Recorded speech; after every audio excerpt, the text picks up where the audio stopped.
Dear students, I hope your preparation for Engineering Services Examination 2016 is in full swing.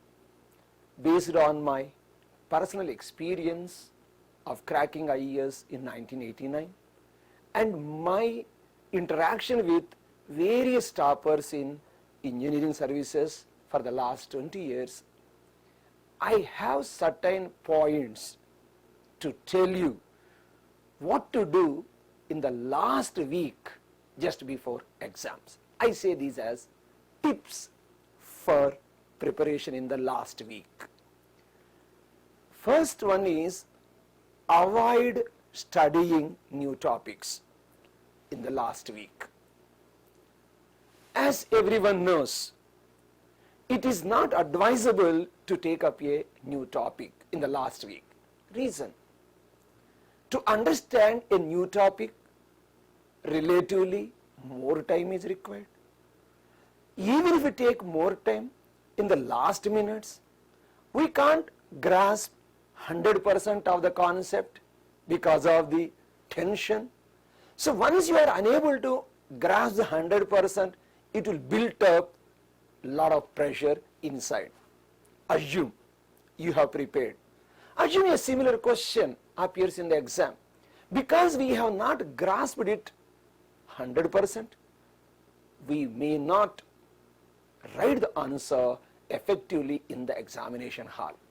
Therefore, my sincere advice is better avoid studying or practicing new topics in the last week. Instead of that, you better revise or review all the topics, concepts, whatever you know, once or twice instead of going for new topics. The second is strengthen the key concepts and formulae of each subject.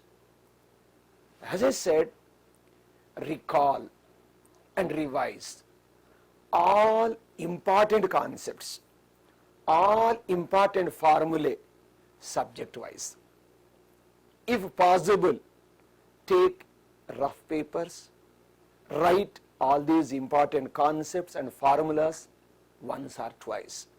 Further, I hope you might have already prepared short notes or micro notes for every subject.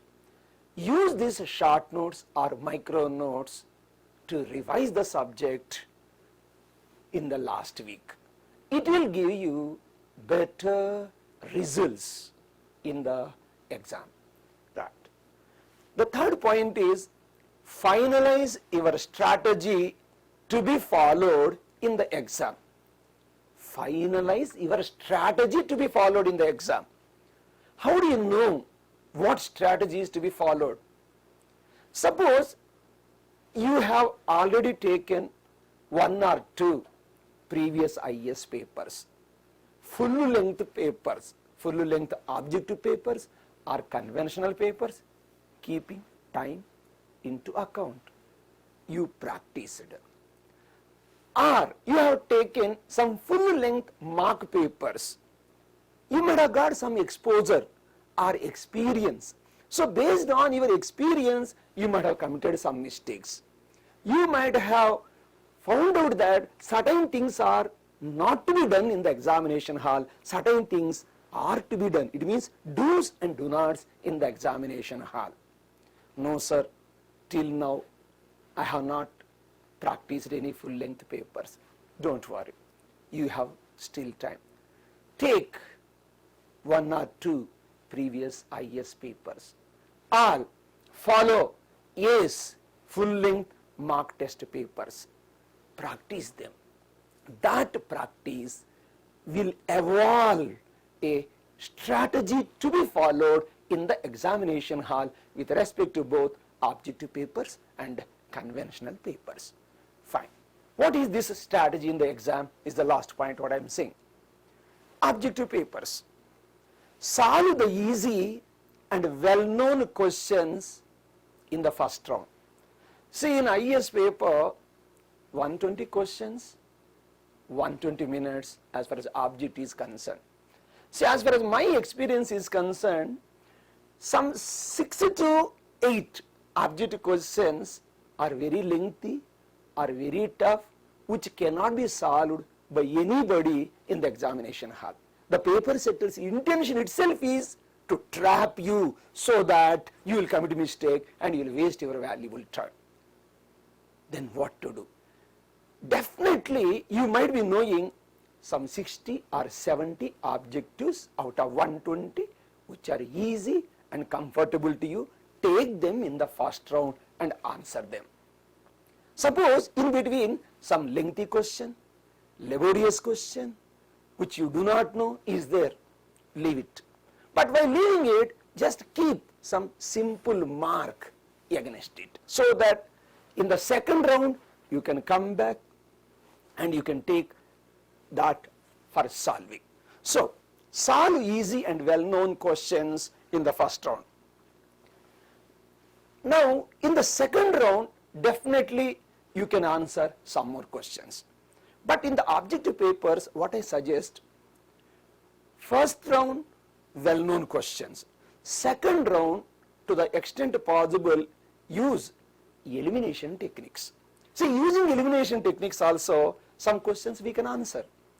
See, you have negative marking in engineering services of 1/3.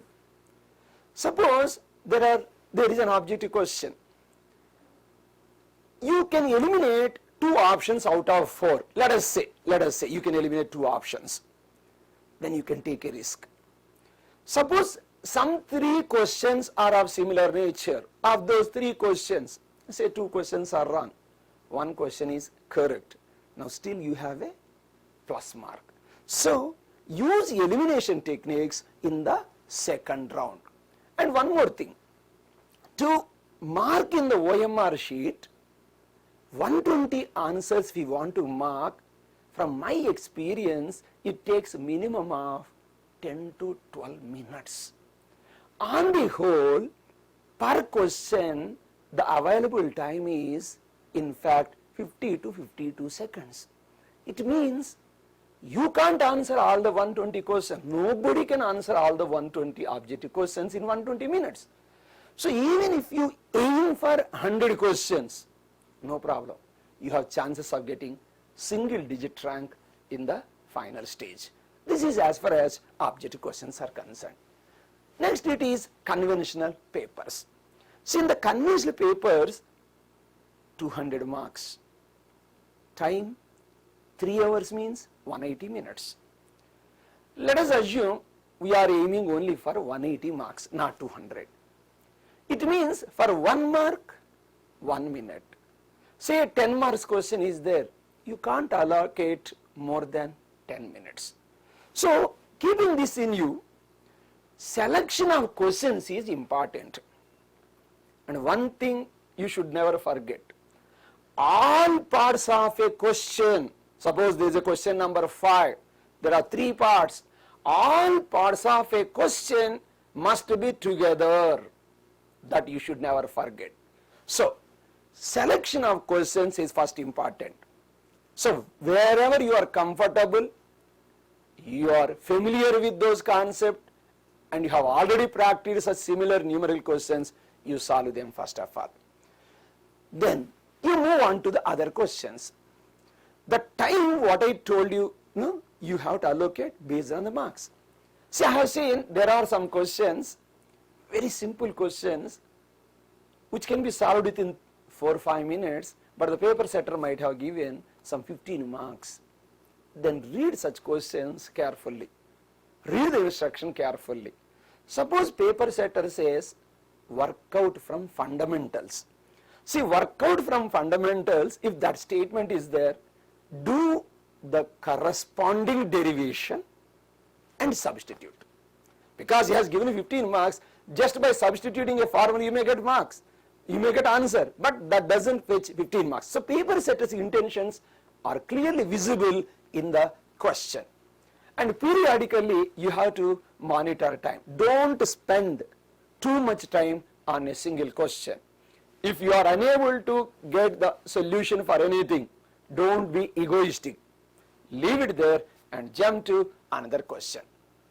Then it is have a positive mental attitude, the burning desire and the optimism with which you are working throughout your preparation.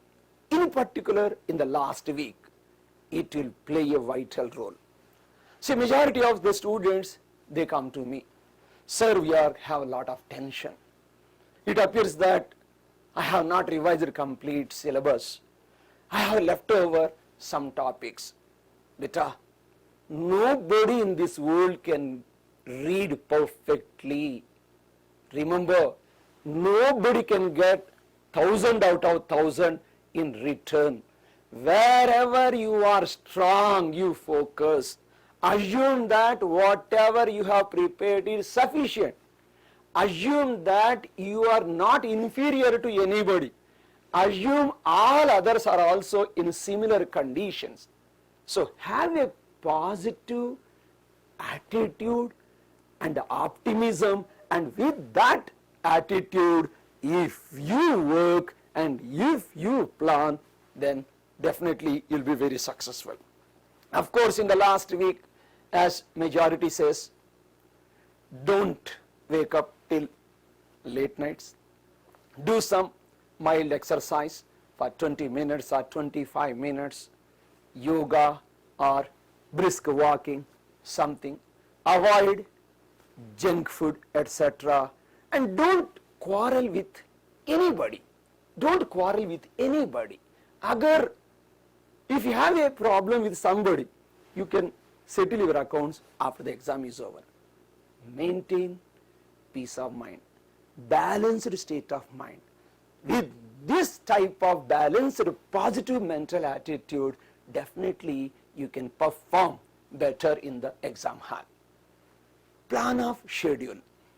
See, you might have already got some experience or exposure to engineering services syllabus, types of questions, etc. Now, based on that and based on what I told you, now itself you have a plan. In the last 1 week, what I have to do? In the last week, mujhe kya karna? So just have a plan of schedule and try to implement that schedule. Particularly, strategy within the exam, what I told you, with respect to conventional objective questions, that is more important. If you are from a general category, try to get at least 600 marks in the written. If you get 600 marks in the written, there is every chance of getting selection in the IES in the general category. Of course, in case of other categories, say 25 marks less, 25 marks, like that. So, you are going to be successful. Your preparation is sufficient. Be positive, then nobody can stop your success. Thank you. All the best. God bless you. To win the race, join ESE.